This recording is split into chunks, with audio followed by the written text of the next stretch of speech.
no God. Stamp eternity on my eyeballs. Why didn't I have a word? Because there was no sign of anguish. Não me diga que essa geração é extravagante. Ser extravagante é ser como Estevão. Not to be like the world, and not to be like the great majority of American Christians, but to be like Jesus Christ. Don't know why you're clapping. I'm talking about you.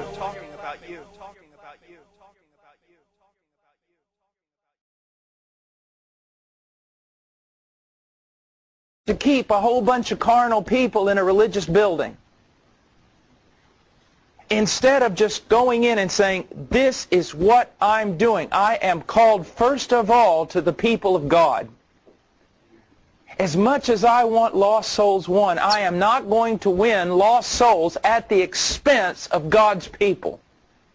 And to break God's law in order to win lost souls never works. It's like a young girl who says, I'm going to date a lost man in order to bring him into the kingdom.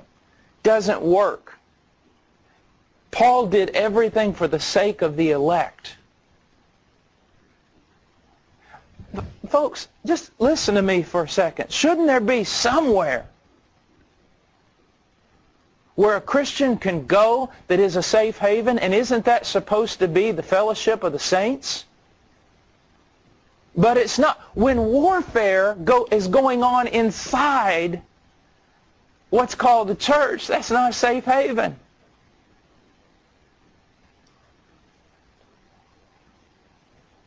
A dear friend of mine recently left a church, and one of the leaders came to him and said, but brother, the Bible always talks about adversity and this and that. You shouldn't leave because of this. And he says, brother, the adversity is supposed to come from the unbelievers, not from the leadership, because you want to do something in the Bible that they say you just shouldn't do nowadays. All things for the sake of the elect. Can you imagine? I always use this illustration. But let's say my wife's at Walmart at 11 o'clock one night, has to pick up something, and she goes out in the parking lot, and two men grab her, throw her in the car to abuse her. And you walk by, and you see it. But because you're afraid that they're going to do something to you, you let my wife be just tore apart by those beasts. I am going to want to bring those beasts to justice, but I'm going to look for you.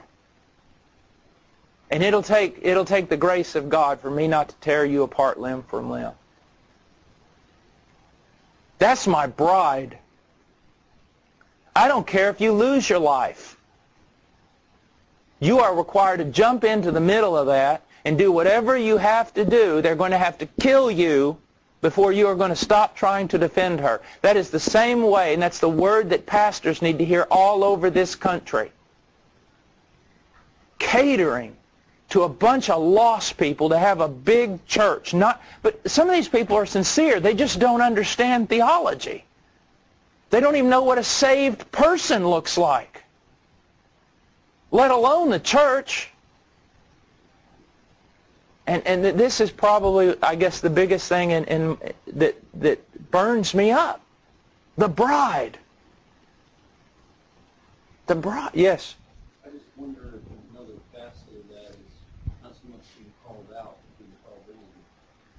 First of all, and if, as you said, one of the major purposes and reasons for the church is the building up of the body, the equipping and all those other things in the coming the question is, when people are being called out or called in, that there's difficulty reasons why they may not be able to go to where they know there's a good church. At what point do they make the decision either to cut everything off and go to someplace they know where the godly man's preaching and be a solid group of believers, or begin to plant believers? You know, that, again, goes back to the same question that Kyle had. When do you know, look, I'm going to move my entire family, or I'm just going to start a church? And that can only come about through a lifestyle of renewing yourself in the Word of God and being mature, and the Lord leading you. I can't necessarily set down, 5 principles that if this happens, you should go to another church, and 5 principles if this happens, you should start one. But we have to be men and women who are renewed in our mind, and God will lead us. But we see that happening all over America right now. People are fed up, and they're either going to a church that preaches the gospel, even if they have to move their family across the country, or they're starting churches. And I think we're going to see more and more of that. Another thing I think that we need to come to grips with is I do not believe that just because a group of people get together one day a week, it's necessarily a church. Okay? Now, that's how churches can begin. But a lot of missionary agencies have really redefined church for, you get a group of 5 people together, you've started a church. No, you've got a group of 5 people together. I think we need to look at what a mature church is and call that a church. But at the same time, I want you to think about something. People think, man, how can I start a church? I mean, there's all these complexities. There's the building, there's this, there's that, there's all these different things. Do you realize how many things that we put upon ourselves to call it a church that are not necessary?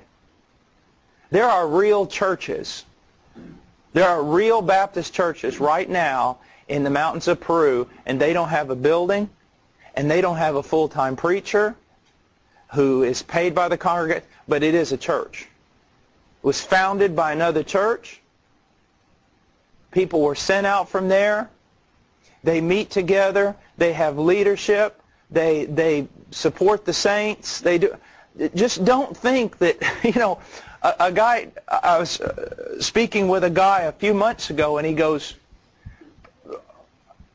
I just think, we need to plant a church. I said, brother, you've got a church. He goes, well, we don't have a building. We don't have this. We don't have that. I said, look what you have. You have a group of people. They're meeting. You have a defined leadership that is growing and maturing. You're giving to the needs of the saints. You're standing in relationship with other churches of like faith. I mean, what do you need? You see, all these complexities that we think it makes it almost impossible to have church. And there's not that many.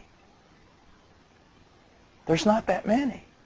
It's much harder to start a church than you think, and it's not as hard to start a church as you think.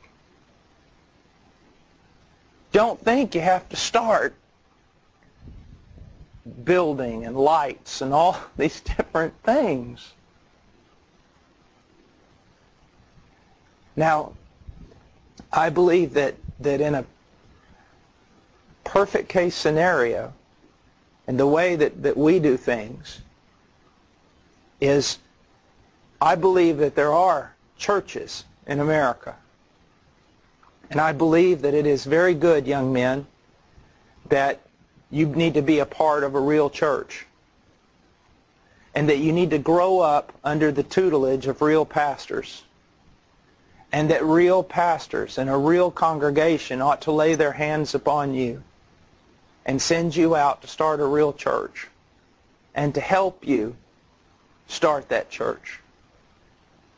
So I can't recommend a bunch of freelancers just running around starting groups everywhere. But we're living in glorious times, great times. I mean, this is the stuff they write history books about. This is fantastic. So study hard. Submit yourself to godly leadership even when they're not, sometimes you think, as godly as you are. Grow. And go out there and be used of God. Another question? Yes. If you come into a church, how do you start to implement church discipline and clean up the membership roll? Or if you come in and that's just foreign to everything? Okay, you come into a church as a new pastor, and how do you implement church discipline and clean up the membership rolls? Bless God, do it on the first day and blow that thing to pieces. No, I'm just kidding. First of all, I think that there is room for thinking about reformation in existing churches. But here's something I want you to look at. First of all, ask yourself, is it a church? Don't assume because it says First Baptist, Second Baptist, Church of the Living Waters, just because it has a brick building, just because it has a nicely mowed lawn, just because it has deacons, and just because people go there on Sunday, do not assume that it's church. Okay? Has the candlestick been removed? You see, people don't talk like that anymore, do they? People don't talk that way anymore. Is there a body of people in that group that are truly regenerate? You know, an old man told me one time it's easier to give birth than it is to raise the dead. So we shouldn't always be thinking about going out and taking over a church and reforming it. We may ought to think more about going out and planting a church.